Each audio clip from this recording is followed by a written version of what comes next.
Selamat berjumpa kembali dengan saya di channel JDIY, channel yang banyak membahas segala sesuatunya yang berhubungan dengan merpati, khususnya merpati tinggian.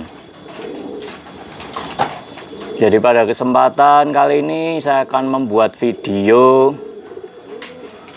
perawatan player, ya tentunya versi JDIY. Silahkan disimak terus videonya.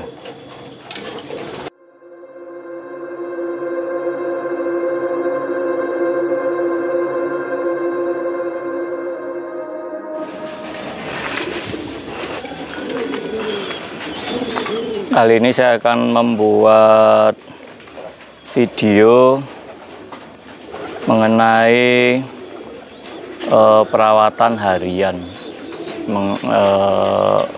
ini terutama untuk player. Ini waduh, mataharinya panas sekali, jadi nggak apa-apa sekalian berjemur. Jadi kita kalau bicara player untuk merpati tinggian tomprang, itu biasanya kan lazim ya, rata-rata biasanya itu terbangnya pagi dan sore. Mungkin berbeda dengan merpati kolong. Kalau bayi kolong biasanya kan sehari sekali, istilahnya sekali aktivitas melatih. Mungkin bisa mulai dari jam 10 sampai siang ya, atau mungkin langsung siang hari. Tapi kalau untuk merpati tomprang, karena merpati tomprang ini sebetulnya kan ya tidak jauh beda dengan merpati rumahan, ya gaburan rumahan. Nah, cuman mencoba untuk dikompetisikan kan begitu. Jadi kalau kita bicara player merpati tomprang itu biasanya terbang atau dilatih itu pagi dan sore. Nah, apa yang mesti kita lakukan setiap harinya ya tentunya sebelum merpati itu dilatih pagi hari terbang ya, itu ya pasti kan akan dikeluarkan dari gupon ya, atau tong atau kotak di mana merpati itu tinggal atau bersarang di situ. Nah, mungkin pertanyaannya jam berapa waktu yang paling ideal untuk mengeluarkan merpati dari tong atau dari gupon. Jadi sebetulnya kalau kita bicara makhluk hidup hewan, ya, terutama burung ya, jenis burung itu secara naluri dia akan keluar dari sarang, ya, itu pada saat matahari mulai muncul. Jadi pada saat sekelilingnya ini mulai terlihat terang, ya, cahaya matahari mulai muncul, itu secara naluri dia sebetulnya pengennya akan keluar dari sarang, terus membuang kotoran. Ya. Nah, seperti itu. Nah, sebetulnya kita tidak harus 100% mengikuti naluri dari merpati yang kita pelihara ya. Jadi karena ini sifatnya walaupun hewan, tetapi kan sudah kita rawat ya. Jadi kita harus istilahnya menggabungkan ya antara naluri hewan itu dengan keinginan kita. Ya, ini mau biasakan atau disetting seperti apa. Ya. Tetapi memang sebaiknya kita jangan terlalu frontal ya dalam merubah naluri hewan itu dan memaksa sesuai dengan keinginan kita. Jadi kalau pagi itu saran saya sebaiknya kita keluarkan itu ya paling lambat, selambat-lambatnya itu adalah jam 8 pagi. Ya, jadi sebetulnya kalau bisa lebih bagus, lebih pagi lebih baik. Jam 6, jam 7 itu akan lebih baik. Ya. Karena apa? Karena yaitu tadi naluri merpati itu pada saat dia sudah mulai melihat cahaya di luar, matahari mulai muncul, itu nalurinya dia ingin keluar dari sarang dan membuang kotoran. Jadi yang pertama kita lakukan adalah pagi kita keluarin dari kupon, ya, biar merpati membuang kotoran. Terus kita harus mendiamkan dulu, ya, merpati itu kira-kira ya 10 menit lah, ya minimal 10 menit agar dia adaptasi cahaya. Jadi matanya itu butuh waktu untuk adaptasi dari dalam kupon yang gelap, ya. Terus dia keluar dalam kondisi yang terang itu tetap membutuhkan waktu untuk beradaptasi, ya. Nah, terus yang perlu kita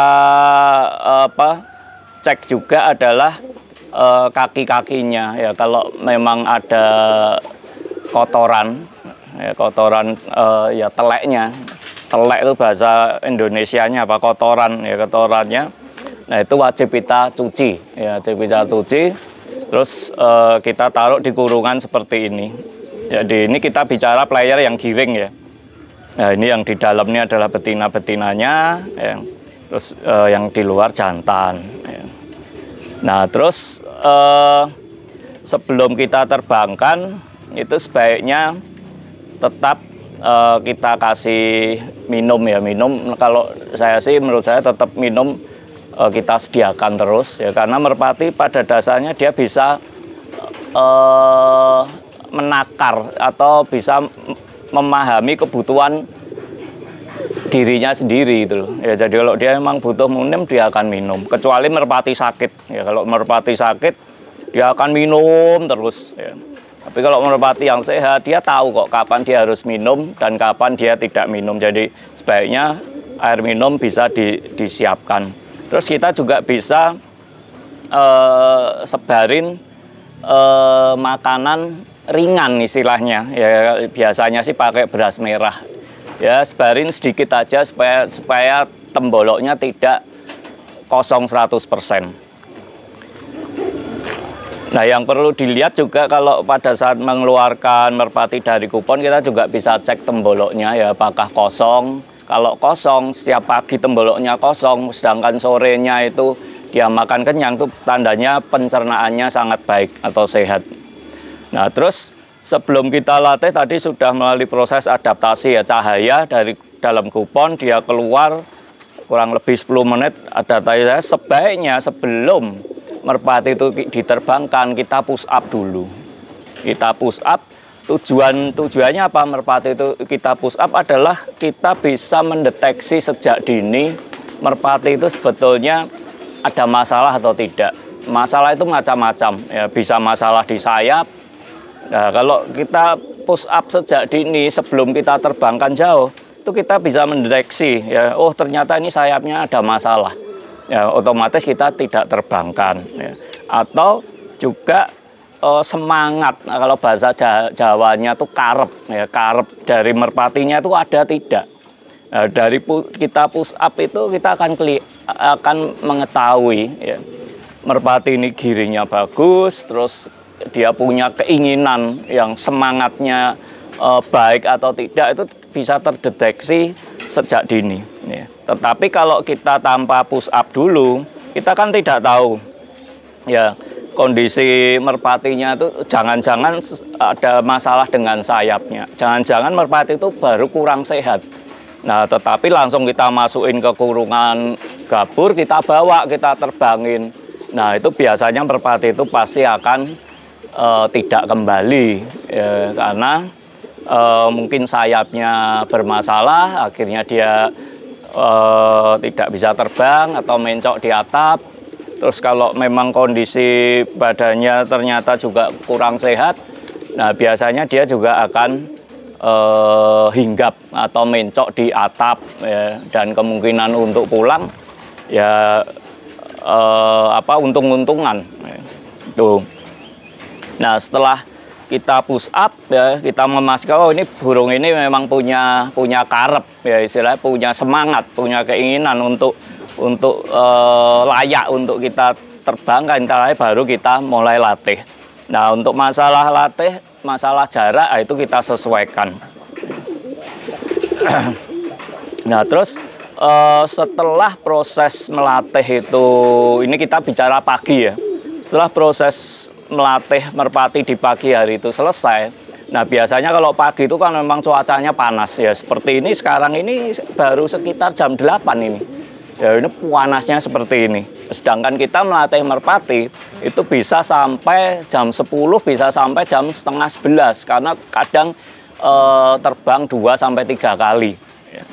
Nah, yang perlu kita perhatikan ya setelah kita selesai melatih terbang merpati, itu merpati wajib suhu badannya kita turunkan sebelum masuk ke gupon. Yaitu caranya adalah dengan salah satunya itu kita cuci kakinya, ya kita cuci basahin kakinya sama dada. Ya dada di sini ini kita basahin, terus kita angin-anginkan. Ya, kita angin-anginkan. Nah itu kira-kira 10 menit. Ya, begitu suhu badannya itu sudah turun, kita pegang itu sayapnya sudah tidak panas sekali, ya, itu baru boleh kita masukkan di gupon atau kita sekap di dalam gupon. Ya. Nah alasannya apa? Ya jadi ya sebetulnya secara logika sudah seharusnya bisa ditangkap ya. Anggap aja kita ini dari luar ya, naik motor, panasnya minta ampun, sampai rumah kita bukan angin-angin dulu istilahnya, ngeyop ya, di tempat yang teduh, tapi tahu-tahu kita langsung masuk ke kamar, kita tutup rapat dan tanpa kipas angin, tanpa AC. Bayangkan rasanya seperti apa. Dan merpati pun sama ya, jadi pada saat merpati sudah kita turunkan suhu badannya, itu baru boleh kita masukkan ke gupon. Nah, pemberian makan pada saat pagi hari itu sangat menentukan kualitas latihan nanti pada saat sore hari.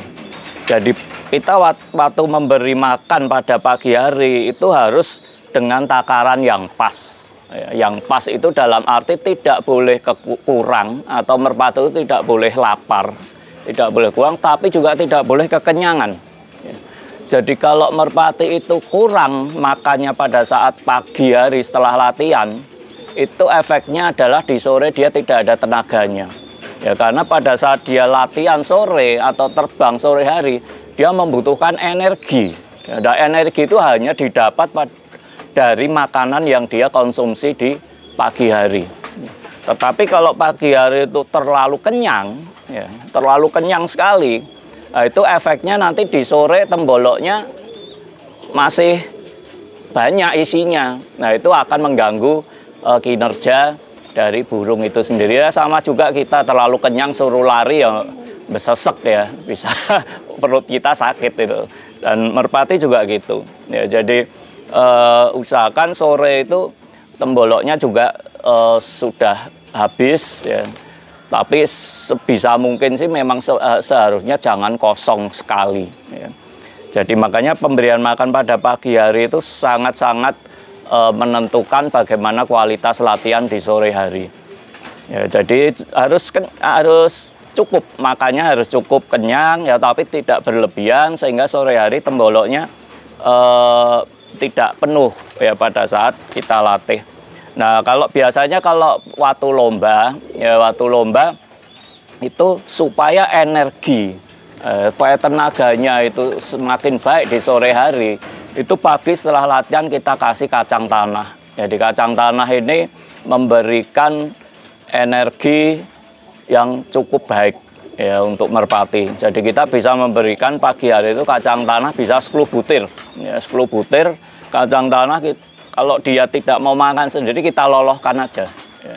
Dan itu sangat baik. Dan bisa juga diberikan gula merah. Ya, gula merah ini juga untuk mengembalikan tenaga atau energi yang sudah terbuang pada saat dia berlatih di pagi hari. Nah, tadi yang pagi sudah ya, terus berikutnya adalah sore hari. Ya, sore hari itu sebaiknya ya ujung-ujungnya kita sesuaikan dengan merpatinya ya, kebutuhannya ya. Tapi kalau merpati yang sudah mapan, memang sudah sering terbang jauh ya, bukan merpati baru dilatih, itu sebaiknya paling tidak jam 3 sore itu merpati harus sudah kita keluarkan ya. Syukur-syukur jam 2, setengah 3 itu sebenarnya juga nggak masalah, kita keluarkan. Terus kita cek lagi ya, kakinya misalkan ada kotor, kena telek, itu ya harus kita cuci, kita bersihkan ya. Terus kita taruh kembali betinanya di kandang jemur seperti ini atau kandang umbar seperti ini ya. Dan dari situ kita amati ya, amati apakah pejantannya ini benar-benar memiliki istilahnya apa ya, agresif atau tidak ya dengan betinanya ya, karena itu sangat berpengaruh ya. Kalau di kita sudah memasuki ajang lomba ya, keagresifan pejantan ke betinanya, giringnya keras atau tidak, itu tentunya akan sangat mempengaruhi kinerja atau hasil akhirnya. Nah, setelah kita keluarkan ya, kalau sore kita kembali lagi seperti aktivitas yang kita lakukan pada pagi hari ya. Jadi kita kasih camilan dulu, beras merah sedikit aja ya, minum tetap tersedia, adaptasi 10 menit ya, adaptasi cahaya matanya dari gupon yang gelap ke terang ya. Terus kita push up ya, kita push up cukup 5 kali aja ya, naik turun. Nah, kita hanya memastikan sayapnya tidak bermasalah, terus merpati itu juga memiliki semangat yang baik ya. Setelah itu baru kita terbangkan lagi ya. Nah, setelah selesai sore latihan ya, itu tentunya akan kita kasih makan ya. Nah, sebaiknya ini kalau versi saya itu pada saat kita mau memberikan jamu ya, atau vitamin, itu justru sebaiknya adalah sebelum diberi makan ya. Jadi pada saat sebelum diberi makan itu kasih aja ya, misalnya kita memiliki jamu, terserah ya mau pakai jamu apa ya, kita berikan jamunya atau vitaminnya. Nah, setelah itu baru merpati wajib diberi makan yang kenyang ya, pada saat sore hari wajib diberi makan yang kenyang. Nah, tentunya jangan terlalu malam ya. Biasanya kan kita selesai latihan itu kan sekitar ya paling telat kan jam 6 ya, jam 6 sore, setengah 6 itu wajib sudah harus diberi makan yang kenyang dan vitamin jamu ya. Nah, setelah itu wajib merpati yang player yang giring atau yang setelah bongkaran itu wajib dikawinkan ya. Jadi cara mengawinkan silahkan ya, disesuaikan dengan kondisi kandang masing-masing ya. Bisa diumbar kalau gupon, posisi guponnya jaraknya berjauhan, itu bisa langsung diumbar ya, duanya itu supaya kawin secara alami, atau bisa juga dimasukin perpasang dengan kurungan seperti ini ya. Jadi sebaiknya itu minimal 2 kali ya, 2 kali kawin pada saat yang sama itu, sore itu. Setelah 2 kali kawin ya, nah terus biarkan merpati itu istilahnya ya bersantai atau bercengkrama di depan pintu gupon yang kita buka ya. Pintunya kita buka, merpati kita taruh, dah biarkan aja sebentar biar dia rileks ya. Setelah itu baru kita tutup dan kita sekap dan kembali ke siklus pagi besoknya lagi ya, kita ulang seperti itu ya. Jadi memang kalau kita mau memaksimalkan player itu dengan sebaik mungkin ya, memang harus ada tahapan-tahapan yang tidak boleh kita abaikan ya. Ya, jadi seperti mengawinkan itu menurut saya sangat penting sekali, karena itu akan sangat berpengaruh sekali dengan kualitas giringnya ya. Karena merpati giring ini kan sebetulnya kan naluri alami.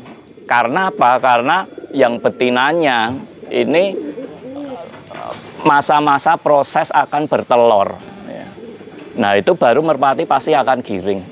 Nah, kalau merpatinya aja jarang kawin, gimana betinanya mau mau memproses telurnya, ya, sehingga itu yang mengakibatkan merpati girinya menjadi kurang bagus, ya. Terus juga tidak stabil. Ya, oke, saya kira itu aja ya. Secara singkat aja perlakuan harian dari pagi sampai sore, ya, sampai malam, terutama untuk merpati player, ya. Kita bicara tomprang, ya. Tuh. Dan sekali lagi saya tekankan bahwa ini versi saya. Saya tidak mengatakan bahwa ini versi yang terbaik, tidak. Ya, karena ujung-ujungnya adalah disesuaikan dengan sikon, ya, situasi dan kondisi dari masing-masing lapak atau masing-masing kandang. Ya, karena pada dasarnya walaupun hewan ini memiliki naluri alamiah, ya, tetapi tetap bisa disetting, ya, tetap bisa sedikit dirubah untuk bisa mengikuti kemauan kita, ya. Seperti itu. Oke, saya kira itu dulu yang bisa saya sampaikan dan semoga bermanfaat. Terima kasih.